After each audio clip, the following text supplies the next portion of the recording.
Dari tipe pelanggan yang paling saya suka tuh pelanggan yang memiliki jika dibandingin dari kedua hal tersebut ya, antara pangkas dan barber itu.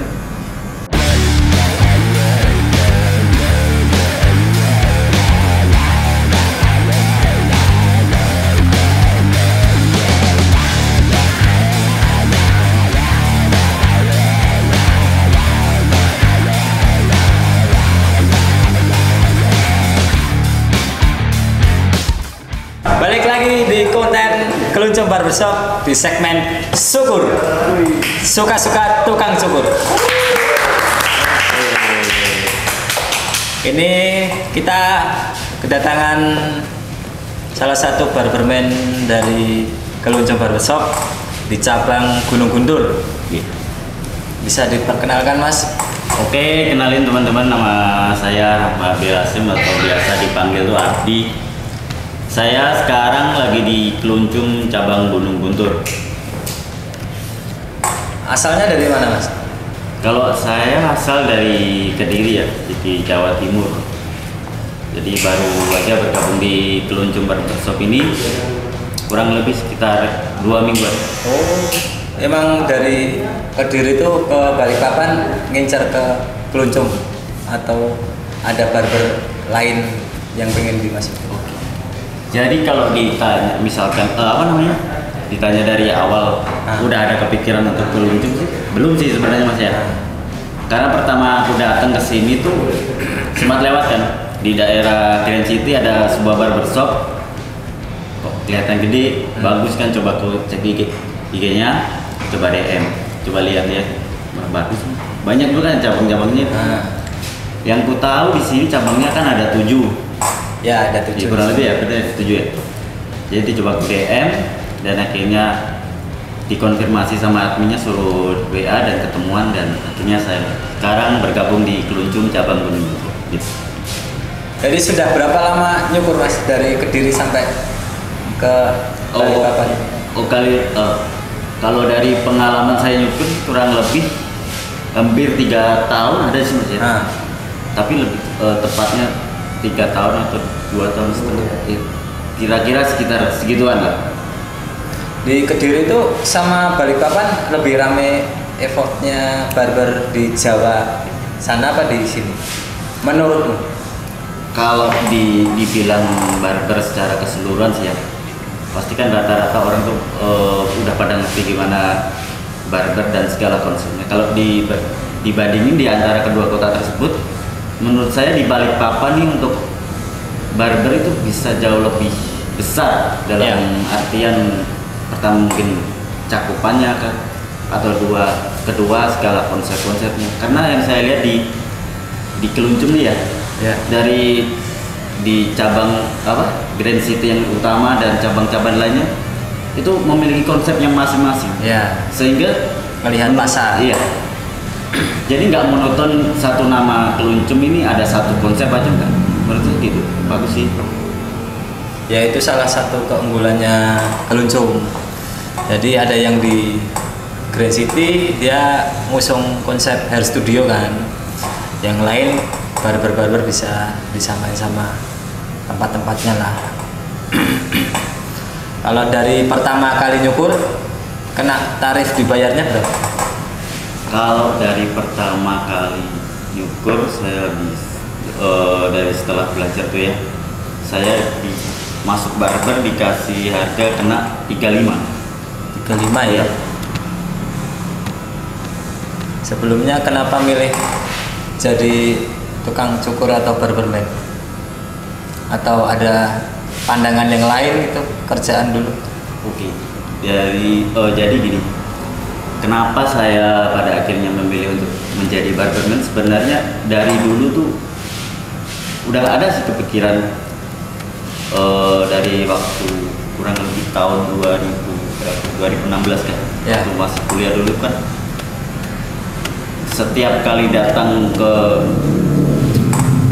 barber, kita kan sebagai anak kuliahan, anak kosannya pasti ngerti kan ya, secara harga segini dengan yang didapatkan bagus kan, pasti memuaskan, itu worth it.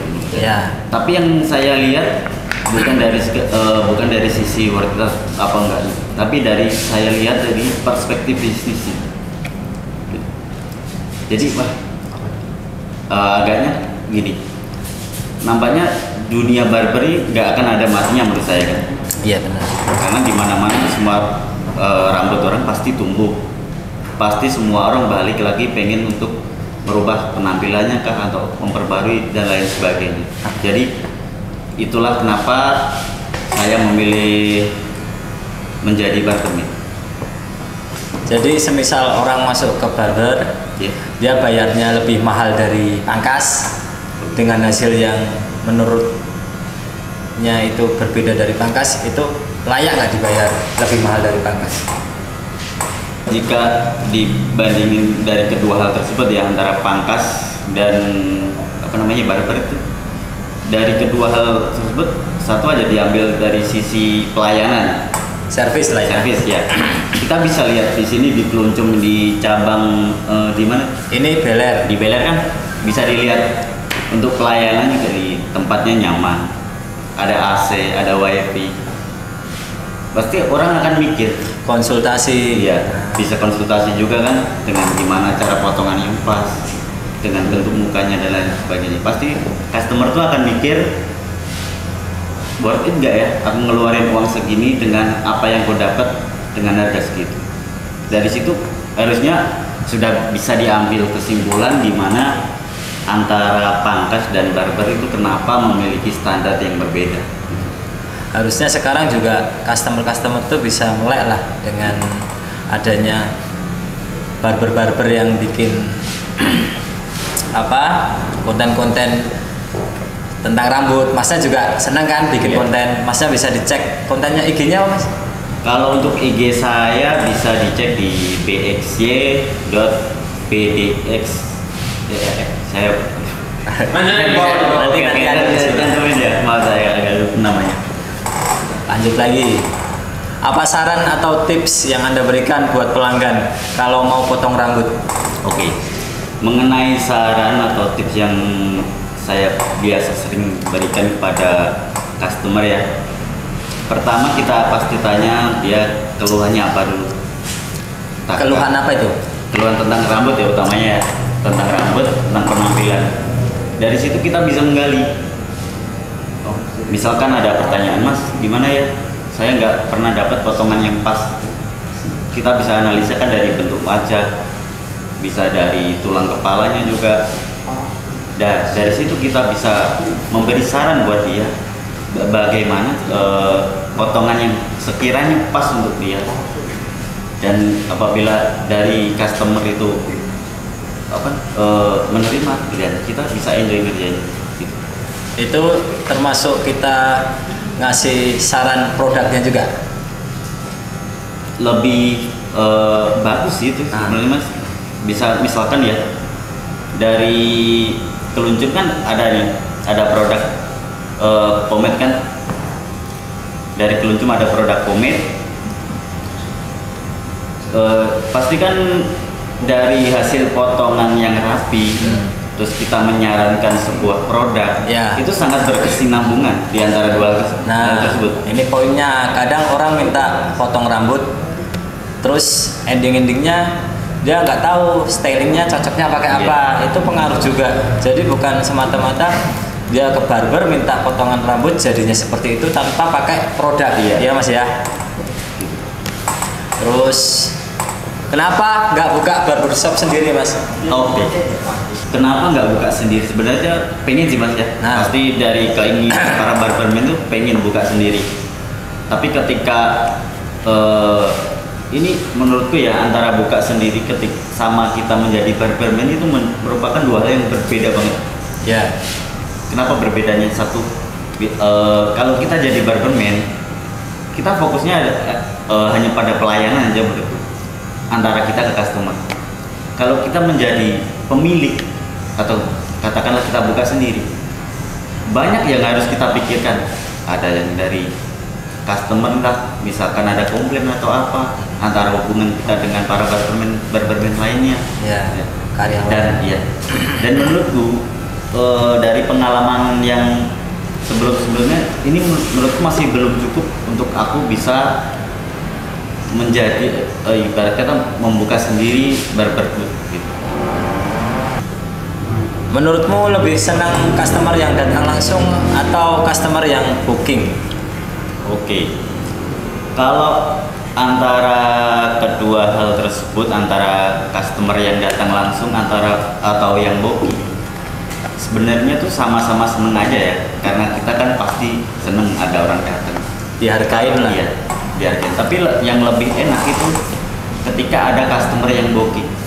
Dengan ada yang customer yang booking, kita akan mempunyai ibarat kata tuh jadwal kerja yang pas, jadwal kerja yang tersusun. Ya. Nanti jam segini customer A, customer B dan C. Dan pasti untuk booking kan ada sebelumnya sudah ada konsultasi dan lain sebagainya. Jadi ketika dia datang itu sudah langsung bisa langsung kerja dengan cepat. Jadi nggak perlu makan waktu yang lama juga untuk pengerjaan gitu. Ya. Di Keluncum ada aplikasi buat booking potong rambut atau servis yang lainnya. Namanya Minute Barber. Ada di Play Store sama App Store. Nanti tinggal cari barber Keluncum mana yang mau dituju, yang dekat dari lokasi. Dan bisa pilih servisnya, Mas. Pilih barbernya juga. Nanti di sini. Linknya ada sih. Jadi kalian yang mau booking potong rambut, kalau semisal jadwal kalian padat bisa pakai aplikasi itu. Jadi bisa menghemat waktu. Tipe pelanggan yang paling Anda suka dan yang paling Anda tidak suka. Bentar. Tak panggil partner dulu. Sini Mas Nur. Iya, silakan. Telat ini. Oh sorry ya, telat ya. Oh, Kan saya Tri. tapi Baru dapat dolar ya, Mas. nanti Mohon maaf telat, saudara. adanya Oh iya, Oke. mohon maaf telat saya. Lanjut ya, Mas Abdi. Oke, siap. Oke. Tipe pelanggan yang paling sampean suka dan yang paling Anda tidak suka. Oke. Dari tipe pelanggan yang paling saya suka tuh pelanggan yang memiliki komunikasi itu dua arah Mas. Komunikasi makhluk astral gitu. Dunia lain. Enggak gini Mas. Maksudnya komunikasi dua arah itu ketika kita menyampaikan sebuah obrolan, di si pelanggan ini kembali Nyambung. Tektok lah ya, nyambung ngasih feedback ke kita, dan begitu aja terus seterusnya. Jadi kan enak, kita kerja tuh enjoy, kita kerja tuh nggak kaku. Jadi misal ada apapun di tengah pengerjaan ada yang kurang kah atau minta, itu bisa langsung di dalam obrolan tersebut. Iya, Nah, berbeda lagi ketika ada pelanggan yang ini menurut saya kurang nyaman juga ya. Cuman obrolan satu arah aja. Ketika Mas mau potong gimana? Terserah Mas gimana. Kan dari kita nggak ngerti kan? Bingung juga Mas. Bingung. Toh misal pun kita kasih saran, kalau dia bilang terserah, ntar kan kita nggak tahu isi hati manusia, dia senang kah atau nggak suka kah? Nah itu Nah itu. Dan pada akhirnya kan kembalinya ke kita, rating kita bisa turun. Iya. Itu yang gak enak ketika ada pelanggan yang obrolannya cuma satu arah aja. Kemarin banyak yang tanya kan. Menurutmu Mas, clay itu lebih enak apa itu styling pakai clay apa pakai pomade? Ini kan banyak yang seneng kan? Kadang juga kan banyak yang bingung ya antara penggunaan kedua produk ini ya, antara pomade atau clay. Kalau menurutku sih tergantung di mana si pengguna itu menggunakan pomade. Maksudnya misalkan dia sering banget di indoor atau sering di outdoor. Kalau sering di indoor ya menurutku lebih enak tuh pakai pomade, pakai katakanlah yang oil based. Jadi dia tuh looknya bisa lebih klimis, lebih kelihatan rapi banget. Stylish. Iya, lebih stylish gitu. Kalau untuk yang clay kan dia looknya matte, jadi terlihat natural ya. Itu lebih cocok digunakan untuk yang pekerja-pekerja yang di lapangan gitu. Menurut saya gitu sih maksudnya. Iya. Outdoor ya. Iya, betul. Oh bang, Halo bang. Silakan. Bang, aku mau cari pomade. Woi, jadi pomade kah? Tata rambutnya kebetulan. Duduk dulu mas, sini mas. Boleh duduk ya. Ada pemuda tersesat. Biarin cari pomade. Ada keluhan apa mas di rambutnya? Rambut itu kan susah diatur ya. Susah diatur, Aku oke. nggak mau ini sih, bau minyak gitu nih. Waduh. Oke.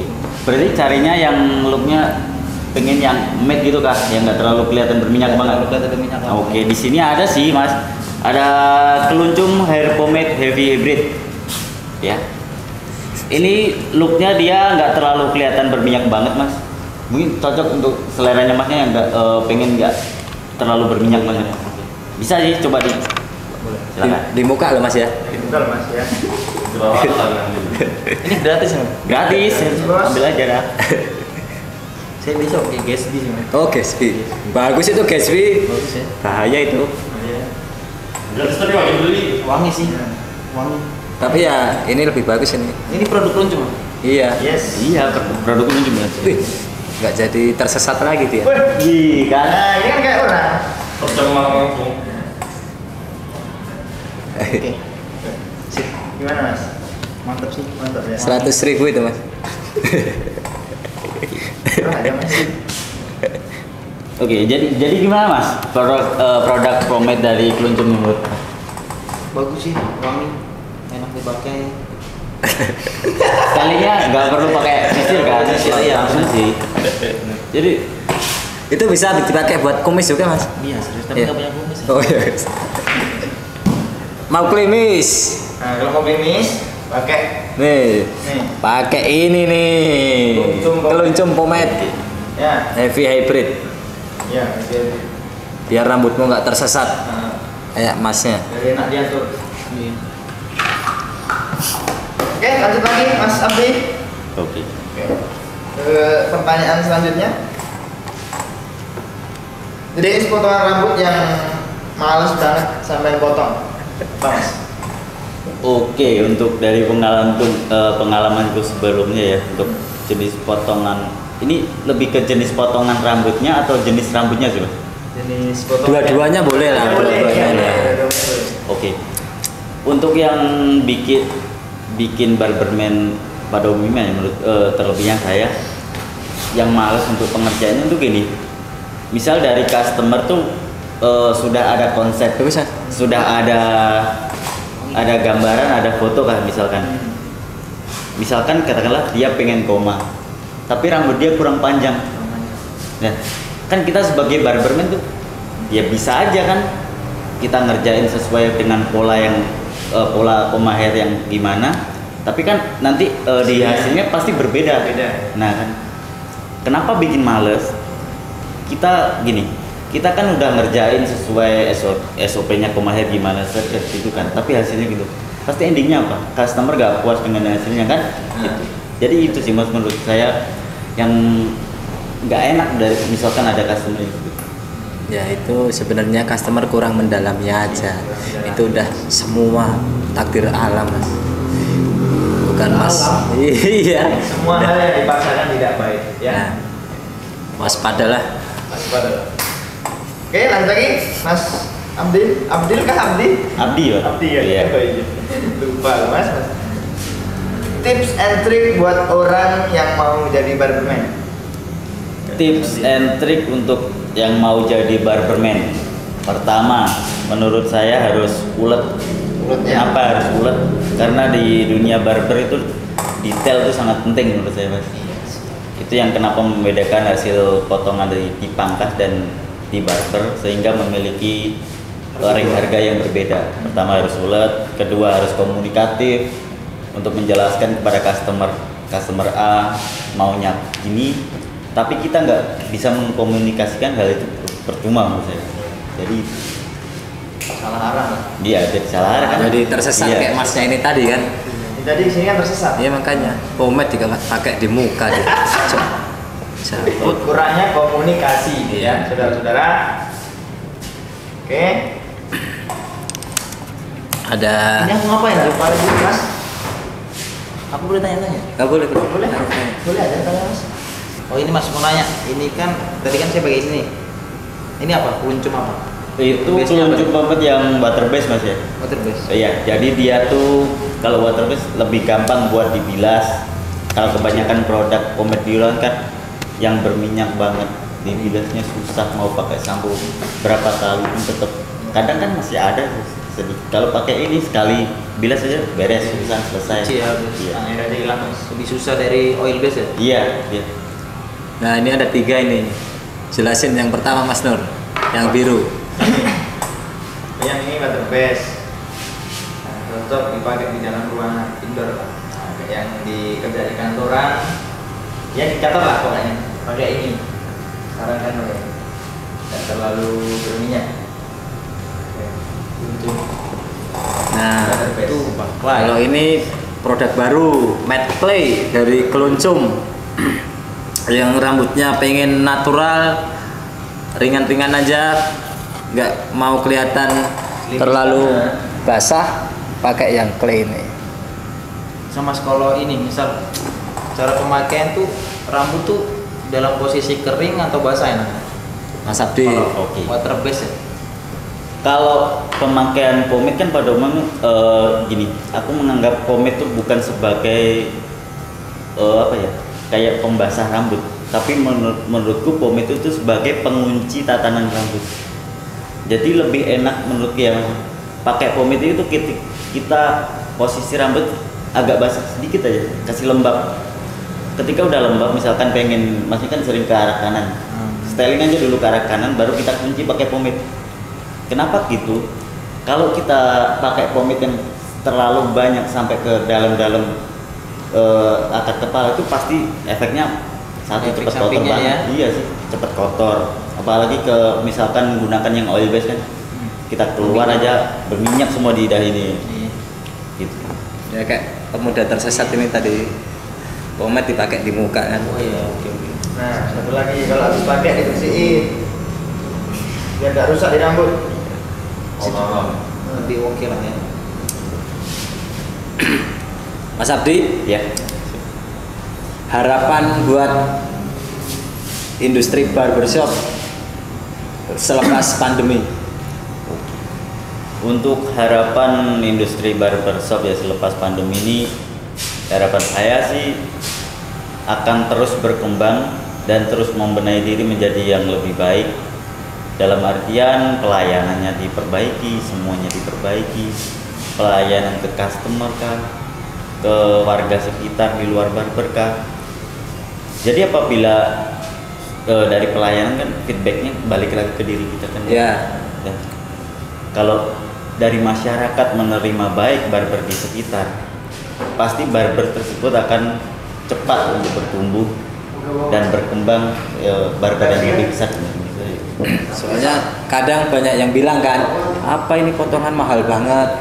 Kalau semisal kitanya kurang komunikatif sama customer kan otomatis orang mau bayar mahal kayak Iya, ngerasa jadi- berat iya, mau jadi berat pas ya. keluarnya ya. Iya. Enggak, ya enggak Mas Nur. Iya mas. Nah, kayak Masnya Iya. ini tadi tersesat tadi. Aku Nyari pernah potong pomade. rambut di harga 300.000 mas. Wih, mantap. Berat nggak? Berat sih. Kebetulan bawa 10.000. Jadi Paksa utang dulu kan? Selama sebarber hati-hati loh. Serius. karena banyak barber-barber jebakan. Iya. Maksudnya itu dia udah pakai AC mengatasnamakan barber. Terus yang kena Banyak. barber-barber yang udah kena apa punya nama kena imbasnya juga. Jadi ya tolonglah, maksudnya tuh semua dikomunikasiin dengan baik. Jadi orang keluar ke barber itu bisa bedain barbershop gitu loh. Kalau menurut saya, menurutmu gimana Mas Nur? Apanya?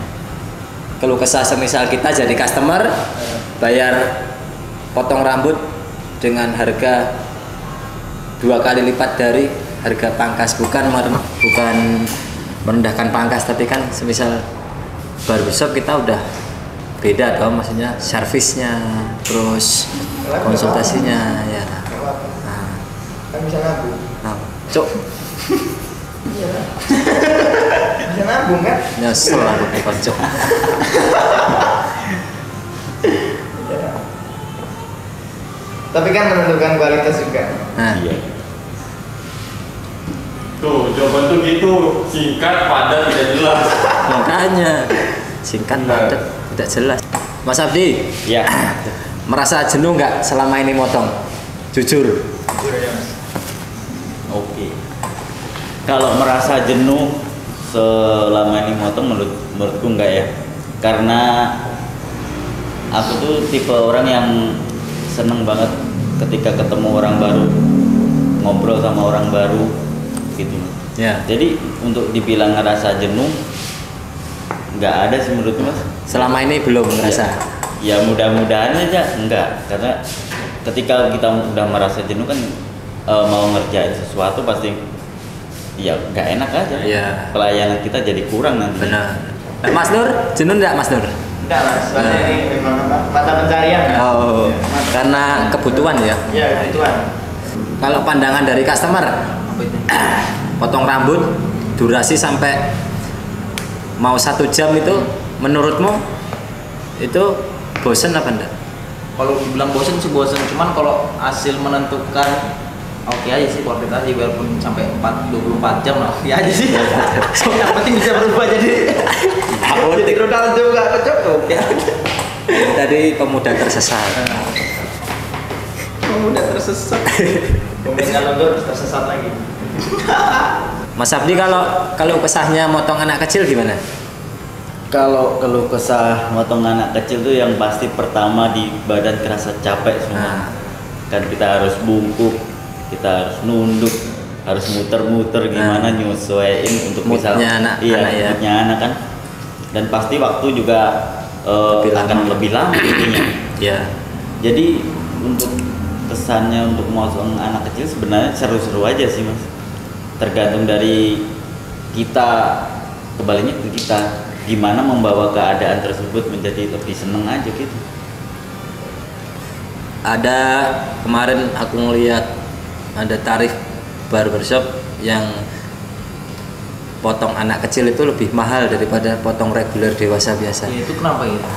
Nah itu kan sebenarnya balik lagi sama yang dibilangin Mas Abdi tadi, motong anak kecil itu susah, Susah. bisa banding 3 Mas, satu dewasa itu satu anak kecil itu bisa 3 orang dewasa. Jadi lebih makan waktu ya. Iya sebenarnya. Tapi kalau dari pihak customer sampean Mas ya, kalau punya anakmu potong rambut dengan harga yang lebih mahal dari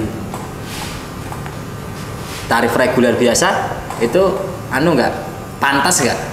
Kalau anak-anak, Iya. anak-anak kalau Jujur ya. jujur ya. Ya. Jujuran Mas. Agak berat sih. Iya agak berat sih benar. Padahal tadi mau naik tarif sebenarnya. Gak masuk is. Apalagi Tips and triknya motong anak kecil. tips and triknya motong anak kecil.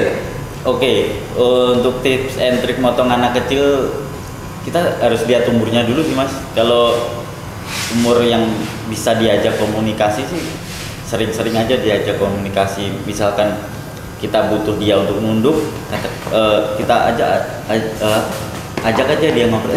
Ada apa tuh di bawah? Ya kan otomatis dia nunduk tuh. Ya dia jatuh ini Mas ya. Ya, lebih pinter-pinternya kita ngajak ngajak ngobrol si anak kecil itu. Merayu ya. Iya, lebih harus pinter ngerayu sih. Membelokkan lah. Kalau trikmu Mas Nur? Kalau aku dulu sempat pakai cara Mas, pakai mainan. Iya. Ada mainan kecil sama dulu aku nyetok permen. Tapi ya resikonya pasti dia betah di situ Mas. Satu kali tukang anak kecil motong bisa 4-5 Iya. permen iya. Nanti ibunya yang ngomel. Salah lagi kan? Ya kan bisa juga kalau di anak dibius. Hah? Anaknya dibius. Mau kitanan, sunatan. Ya, tapi kan kadang ada tuh apa namanya anak kecil kan datang sama orang tuanya nih, baru anak kecil ditaruh, orang tuanya pergi. Ada kadang kan? Ada banyak Mas. Itu sebenarnya ya gimana ya? Jangan ditiru ya.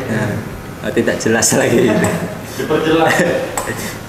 Sebenarnya orang tua yang bawa anak kecil, anak lebih diawasi. nah kalau semisal ada anak kecil yang ditungguin orang tuanya malah lebih aktif Mas. Ada yang ditinggal Dia lebih nurut. lebih nurut. Iya. Kadang kan caper sama orang tua. Kalau anakmu gimana Mas? Nggak punya anak ya. Waduh, Belum nih. tersesat nih Mas. Satu lagi kan. Ini kalau punya anak pasti cukur di keluncung sih. Bohongan.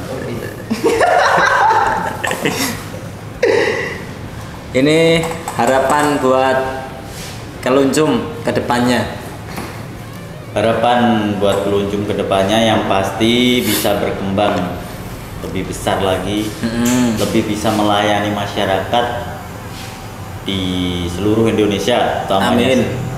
Dan menurutku sih Mas, gimana supaya biar bisa cepat berkembang dan banyak dikenal masyarakat Lewat sosial media sih, yang paling utama sekarang kan dia kita bisa lewat TikTok, IG, YouTube. Oh, ada sosial media. ada, mecet ada juga Mas. Serius? Ada.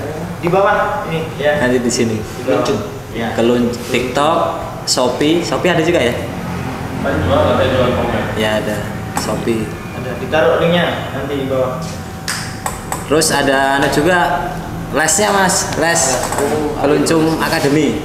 Bukan akademi nyanyi loh ya. Potong rambut.